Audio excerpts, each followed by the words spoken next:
And Royster. Now we start tonight with a WJCL news investigation. A Savannah woman says she found her rapist 2 years after she reported the assault. The woman says the Savannah Police Department was negligent in pursuing her case. WJCL's Sharon Johnson has taken months to pour through the case. She joins us now in the studio with more. Sharon. Well, Brianna Hill says those 2 years were filled with unanswered phone calls and voicemails to SPD's Special Victims Unit. Although her alleged rapist is in custody, Hill says her fight for justice isn't over. It's been nearly 1,000 days since Brianna Hill says she was raped. Her case is ongoing. The assault is still stamped on her memory. I'm like, hey, try to talk him out of it at first, you know what I mean? Like, I don't really think you understand what is really going on here. And, he told me to take your effing clothes off before I break your effing jaw. February 15th, 2016, Hill says she met Tobias Jasper for the first time. They'd been chatting online. She met him at his relative's home. This took place in his 4-year-old nephew's room in his bed. Hill tells us she left the apartment quickly, went to a gas station, and asked an attendant to call 911.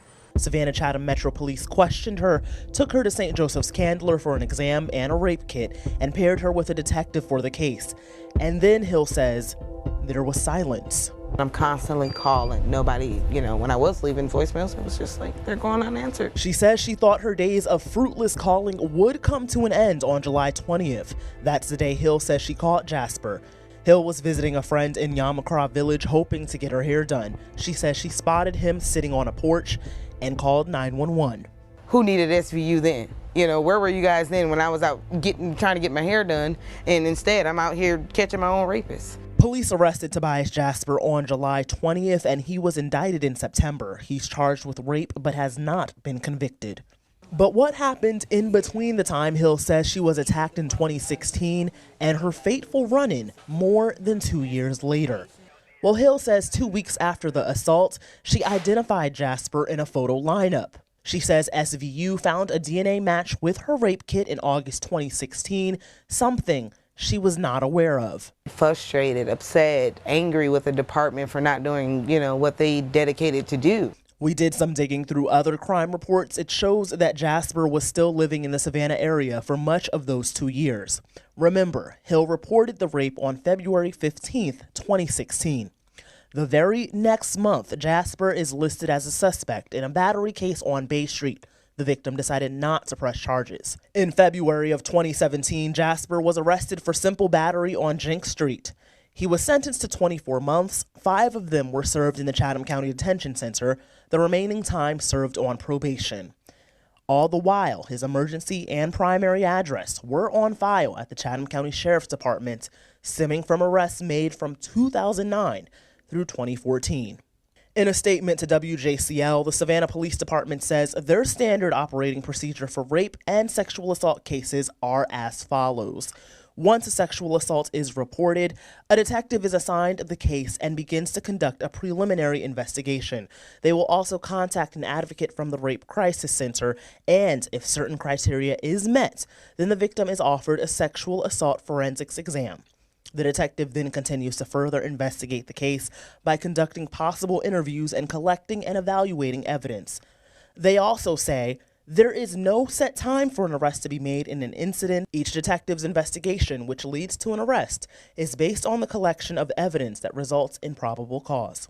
I just have ongoing questions and they have no answers. It's like they just almost in a sense forgot about this case, like it was a cold case. Hill has filed a complaint against the Special Victims Unit. In a statement to WJCL, the Savannah Police Department says once the Savannah Police Department was notified of this complaint, corrective measures were put in place to address the victim's concerns. SPD personnel have sat down and had multiple conversations with the victim to hear how we can better serve her. We take all cases reported to us, including sexual assaults, very seriously. The mission of our Criminal Investigations Division is to thoroughly and effectively examine an incident to provide justice for the victims of crimes. When a complaint arises, we review the situation and put practices in place to prevent further incidents.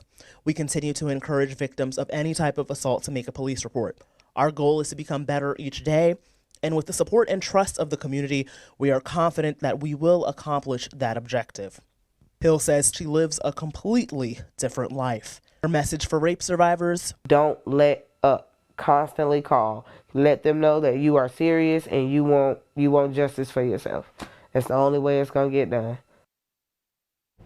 And 9 people, 7 sworn officers currently work in the SPD Special Victims Unit. Later this month, I look at the number of rape reports, arrests, and convictions from the past 3 years in Savannah. Reporting in studio, Sharon Johnson, WJCL 22 News. The Savannah Police Department Special Victims Unit works with victims of various crimes, including sexual assault, abuse involving children, elder neglect, and abuse, lewd behavior in the presence of minors, juvenile runaways, and the incident